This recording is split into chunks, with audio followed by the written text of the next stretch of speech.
Hi, I'm Rosa. At 24, I thought I knew my dad pretty well. The bike rides we took every Sunday had been our thing since I was 12. Even after I moved into my own apartment across town, we kept the tradition alive. Ready for the trail today, Rosie? Dad called from his garage as I pulled up. He was already in his cycling gear, adjusting the handlebars on his expensive road bike. Born ready. I've been practicing that steep section by Miller's Creek all week, I said, unloading my bike from my car rack. Mom appeared at the doorway, coffee mug in hand. You two be careful out there. They're saying it might rain later. We'll be back before lunch, Carol, Dad said dismissively. Rosa needs to work on her downhill technique anyway. She rides like an old lady. I rolled my eyes. I ride safely. There's a difference. Safety's for amateurs, Dad laughed, that competitive edge in his voice I'd grown up with. Mom gave me a quick hug. Ignore him. He's just mad because your brother beat his time on Strava last week. As we rode to the trailhead, I noticed Dad seemed distracted, checking his phone repeatedly during our warm-up. Everything okay? I asked when we stopped for water. Fine. Work stuff. He pocketed his phone. Hey, there's a shortcut through the ravine I want to try. It'll save us 15 minutes. The one with the wooden bridge? Isn't that closed for repairs? That's what they want you to think. I rode it yesterday. It's perfectly safe. My cousin Ellie called just as we approached the turnoff. I paused to answer. Hey, Rosa, just checking if we're still on for dinner tonight? Ellie asked. Absolutely. The new Thai place at 7, right?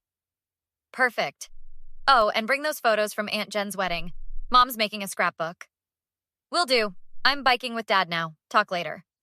Dad had circled back looking impatient. Who was that? Just Ellie. We're having dinner tonight. You two gossip too much. Let's go. We're burning daylight. The trail narrowed as we approached the ravine, with a steep drop-off to the right. I stayed cautious, keeping my distance behind Dad. You're lagging, he shouted back. Keep up! This section's tricky. I'm being careful. He slowed until I caught up, riding alongside me where the trail briefly widened. You know your problem, Rosa? You never commit. In biking, in your career, in relationships. Really? We're doing this now? Jake was a good guy. You should have stayed with him. Jake cheated on me, Dad. With my roommate. Everyone makes mistakes. You're too picky. I sighed. Can we just enjoy the ride? That's when I felt it. His bike swerving toward mine. At first, I thought he'd lost balance, but then I saw his face. The deliberate shift of his weight, the calculated nudge that sent me careening toward the edge. Dad! I screamed as my front wheel hit a rock and I went airborne. I remember the fall in fragments, the sky spinning, branches snapping, the sickening crunch when I landed, pain exploding through my right leg and shoulder. From above, I heard laughter, my dad's laughter. Dad! I screamed again. I'm hurt! Help me! The laughter stopped. Then his voice, oddly calm. That'll teach you to toughen up. When I woke in the hospital, Ellie was beside my bed, her face ashen. What happened? She asked, squeezing my hand. Through tears and broken sobs, I told her. He did it on purpose, Ellie. He knocked me off the trail, and then he laughed. Her eyes widened. Are you absolutely sure? He admitted it, said it would teach me to toughen up. Who does that? Your dad called us all, said you lost control on a turn, that he called the ambulance right away. I gripped her hand tighter. That's not what happened. He didn't even come down to help me. A hiker found me and called 911. Ellie's expression hardened. We need to talk to the doctor, and then we need to call my mom. The hospital kept me for 3 days. Broken collarbone, fractured tibia, concussion, and enough road rash to make showering a nightmare for weeks. Mom stayed with me while Dad made excuses about work, probably for the best. My Aunt Vivian arrived on day 2, her lawyer instincts already firing. We need to document everything, she said, pulling a chair close to my bed. The doctor's reports, your statement, everything. I don't want to make this a whole thing, I said weakly. Rosa, honey, Your father deliberately pushed you off your bike into a ravine, Vivian said, her voice steely. That's assault. That's not a family matter. That's a crime. Mom wrung her hands. Maybe it was just an accident. You know how competitive Edward gets. Stop it, Carol, Vivian snapped. Stop making excuses for him. This isn't about competition. He could have killed her. A nurse entered to check my vitals, interrupting the tension. After she left, Detective Michaels arrived. Vivian had already filed a police report. Miss Alvarez, I'm Detective Michaels. She introduced herself. Your aunt called us. Do you feel up to answering some questions? I nodded, wincing at the pain. Can you walk me through exactly what happened on the trail? I recounted everything. The conversation, the deliberate swerve, his laughter, the words he said afterward. And you're certain it wasn't an accident? She asked. He looked right at me before he did it. And then he laughed when I was lying there injured. Who does that? Detective Michaels took notes. Were there any witnesses? A hiker found me and called 911, but I don't think they saw what happened. We'll try to locate them. What about previous incidents? Has your father ever been violent before? I hesitated. Not physically, but he's always been intense. Especially about performance, achievement. Nothing was ever good enough. Mom interjected. Edward is just passionate. He pushes because he cares. Mom, he pushed me off a cliff, I said flatly. Your father called the ambulance, Rosa. He wouldn't just leave you there. Actually, Detective Michaels consulted her notes. The 911 call came from a Timothy Reeves who was hiking in the area. He reported finding an injured cyclist at approximately 10:45 a.m. Mom's face went pale. My brother Marcus burst into the room, his normally laid-back demeanor replaced with barely contained rage. Where is he? He demanded. Where's Dad? Marcus, calm down, Mom pleaded. Calm down? My sister's in the hospital because that psycho pushed her off her bike, and you want me to calm down? Detective Michaels stood. Sir, I understand you're upset, but did he tell you she's always been too cautious? Marcus interrupted, turning to the detective. Did he mention how he's been trying to toughen her up for years? Ask him about the swimming lessons when she was 8, when he threw her into the deep end and walked away? Marcus, stop, Mom begged. No, Mom, this stops now. He turned to me, his voice softening. I talked to the trail manager. They have cameras at the main entrances. They might have caught you two heading in. Detective Michaels raised an eyebrow. That could be helpful. There's more, Marcus said. Dad's been texting me weird stuff lately about Rosa needing to learn life's hard lessons. I saved the messages. As Marcus showed the detective his phone, a nurse announced that my father was in the waiting room. Don't let him in, I said immediately, my heart racing. I don't want to see him. I'll handle this, Detective Michaels said, heading for the door. And Miss Alvarez? We'll be looking into those cameras. 2 weeks after the accident, as Dad insisted on calling it, I was back in my apartment, still on crutches and simmering with a mix of fear, betrayal, and determination. Marcus had been staying with me, acting as both caretaker and bodyguard. The doorbell rang. Marcus peeked through the peephole and tensed. It's him, he whispered. Don't open it, I said. But Dad had already spotted Marcus through the window and started knocking loudly. Rosa! Marcus! Open up! We need to talk! Marcus looked at me questioningly. I nodded reluctantly. Let him in, I'm done hiding. Dad burst in, looking surprisingly disheveled, a stark contrast to his usually impeccable appearance. Rosa, this has gone far enough, he started, ignoring Marcus completely. The police came to my office yesterday. My office. Do you have any idea how embarrassing that was? Embarrassing? I repeated incredulously. I have a broken leg and collarbone because of you, and you're worried about embarrassment? You're blowing this completely out of proportion. It was a nudge, a little push to help you overcome your fear. You've always been too cautious on those trails. Marcus stepped between us. A nudge that sent her into a ravine. Then you left her there. I called for help. No, you didn't, I said firmly. A hiker found me. The police confirmed it. Dad's face reddened. I was in shock. I went to get help and someone else must have found you first. Stop lying, I said, my voice surprisingly steady. You told me it would teach me to toughen up. You laughed, Dad.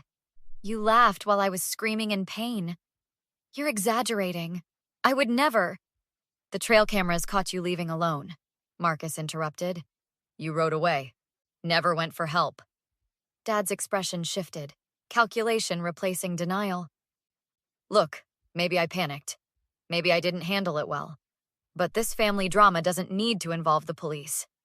It's not drama, it's assault, I said. You could have killed me. Don't be ridiculous, he scoffed. You've always had a flair for the dramatic, just like your mother. Get out, Marcus growled. Dad ignored him, stepping closer to me. Rosa, honey, I'm sorry if you were hurt. That wasn't my intention. I just wanted to push you to be stronger. Everything I've ever done has been to make you better. By breaking my bones, by leaving me in a ravine. I made a mistake, okay? I admit it, I'm sorry. But destroying this family over one mistake isn't the answer. I stared at him, finally seeing clearly. This isn't about family. This is about you avoiding consequences. I'm your father. Doesn't that count for something? It counted for everything, I said quietly. That's why this hurts so much. The doorbell rang again.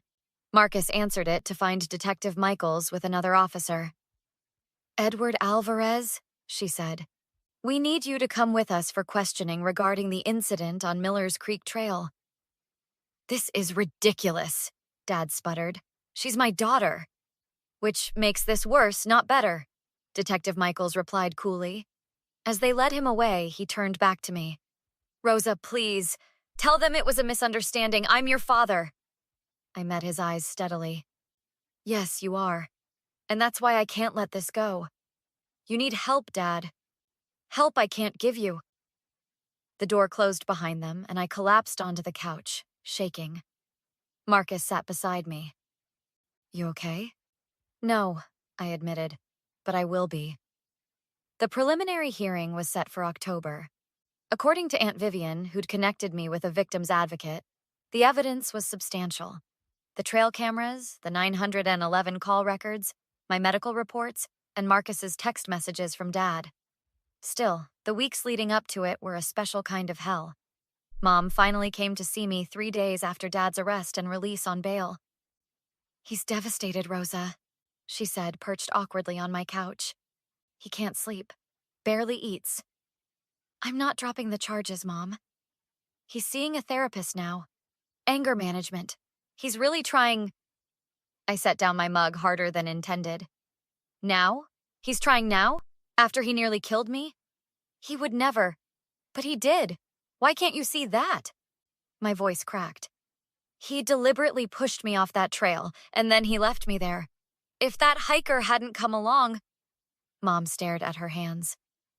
He wants to talk to you, to apologize properly. The restraining order says he can't. Maybe just one phone call? 5 minutes? Marcus, who'd been silently fuming in the kitchen doorway, finally spoke up. Unbelievable. He's manipulating you again, Mom, like he always has. I'm just trying to keep this family together. This family, I said carefully, was built on fear. Dad's temper, Dad's standards, Dad's way or else. I'm done being afraid. The day of the hearing arrived with a media presence I hadn't anticipated. Apparently, a wealthy businessman assaulting his daughter made for good headlines. Dad arrived in his best suit, playing the concerned father for the cameras. Inside the courtroom, I sat with Aunt Vivian and Marcus while Mom hovered uncertainly in the middle before reluctantly joining us. Dad's attorney, an old golf buddy named Wilson, kept shooting us reproachful looks.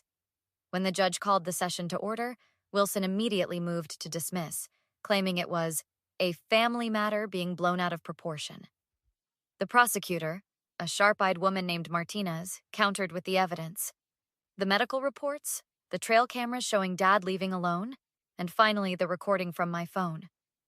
Your Honor, the defendant wasn't aware his daughter had started recording on her phone just before the incident. Though damaged in the fall, our tech team recovered this audio. Dad's voice filled the courtroom. "That'll teach you to toughen up." Then his laughter. Mom gasped. Dad's face went from confident to ashen. When the judge denied the motion to dismiss and set a trial date, Dad approached me outside the courtroom. "Rosa, please," he began, ignoring Marcus's protective step forward. "I've made a terrible mistake. I'm getting help now. I understand what I did was wrong." "Stay away from her," Marcus warned. "She's my daughter. I have a right to speak to her." "Not anymore," I said quietly. Dad's expression hardened. "After everything I've done for you, the college tuition, the car, the broken bones, the abandonment in a ravine," I finished for him. "No amount of money makes that okay. I lost my temper. One time." It wasn't one time. It was just the worst time. His lawyer pulled him away before he could respond. But his glare said everything. 6 months later, I sat in another courtroom for the sentencing. Dad had finally accepted a plea deal, guilty of assault and reckless endangerment. The judge looked at him sternly. "Mr. Alvarez, your position as this young woman's father was one of sacred trust, which you violated in a moment of rage. Your actions could have resulted in far worse than broken bones." Dad nodded contritely, but I knew that look. He was performing, not remorseful. 3 years probation, mandatory anger management and therapy, plus restitution for all medical expenses, the judge continued. And the restraining order remains in effect for the full term. Afterward, Dad tried one last time, approaching with his attorney as buffer. "Rosa, now that this legal nonsense is over, I hope we can start to rebuild. Family is everything. I've learned my lesson." I looked at him, really looked at him, and felt something final settle inside me. "I've learned mine too," I said. "Goodbye, Dad." Walking out of that courtroom with Marcus and Aunt Vivian flanking me, I realized something important. Sometimes the best revenge isn't about getting even. It's about getting free. What would you do if someone you trusted betrayed you so completely? Would you have the courage to hold them accountable, even if it meant losing them forever?